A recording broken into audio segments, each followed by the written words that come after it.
Koneksi antar materi kesimpulan dan refleksi modul 1.1. Bismillahirrahmanirrahim. Assalamualaikum warahmatullahi wabarakatuh.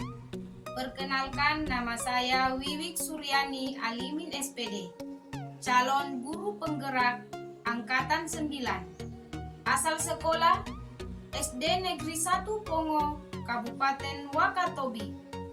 Izinkan pada kesempatan kali ini saya menjelaskan kesimpulan dan refleksi modul 1.1 materi yang telah saya pelajari. Terima kasih. Yang pertama, Ki Hajar Dewantara membedakan kata pendidikan dan pengajaran dalam memahami arti dan tujuan pendidikan. Menurut KHD, pengajaran adalah bagian dari pendidikan.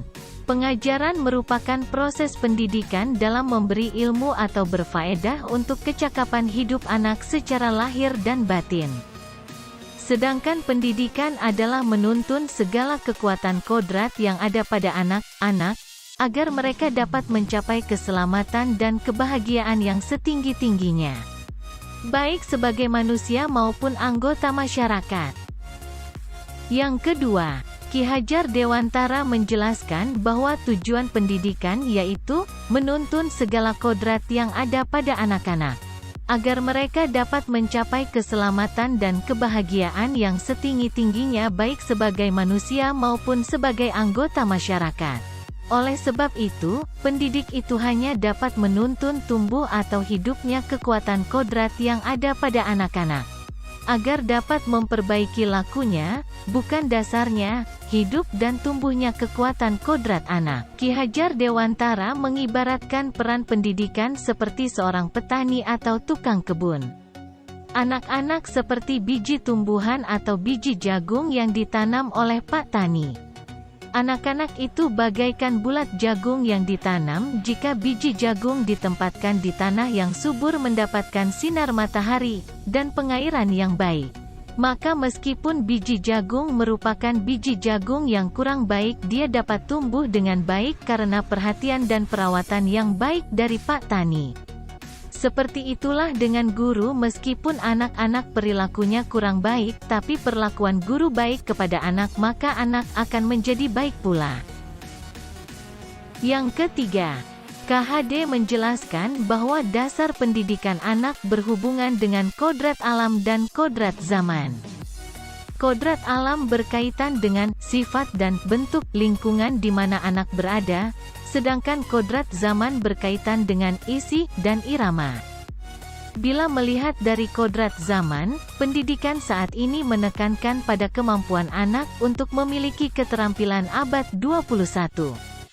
Sedangkan dalam memaknai kodrat alam, maka konteks lokal sosial budaya murid di Indonesia Barat tentu memiliki karakteristik yang berbeda dengan murid di Indonesia Tengah atau Indonesia Timur. Apa yang Anda percaya tentang murid dan pembelajaran di kelas sebelum Anda mempelajari modul 1.1? Pertama, semua murid mengerjakan tugas yang sama tanpa melihat gaya belajar mereka. Kedua, materi pelajaran berpatokan kepada buku teks sehingga konten lokal jarang disinggung. Ketiga, melarang murid menggunakan HP. Keempat, menganggap murid sebagai kertas atau gelas kosong. 2. Apa yang berubah dari pemikiran atau perilaku Anda setelah mempelajari modul ini? 1. Penyajian pembelajaran harus disesuaikan dengan gaya belajar anak, misalnya anak yang auditory bersama anak yang auditory, anak yang kinestetik bersama anak yang kinestetik, dan anak yang visual bersama anak yang visual. Kedua, konten pembelajaran diusahakan lebih banyak mengandung unsur lokal sehingga anak mengenal budaya daerahnya. Ketiga, murid bisa menggunakan HP dengan tujuan membantu dalam belajar. Keempat, murid bukan kertas atau gelas kosong. Mereka membawa kodrat dan potensi masing-masing. 3. Apa yang dapat segera Anda terapkan lebih baik agar kelas Anda mencerminkan pemikiran Ki Hajar Dewantara? Salah satunya penerapan nilai agama sebelum pembelajaran.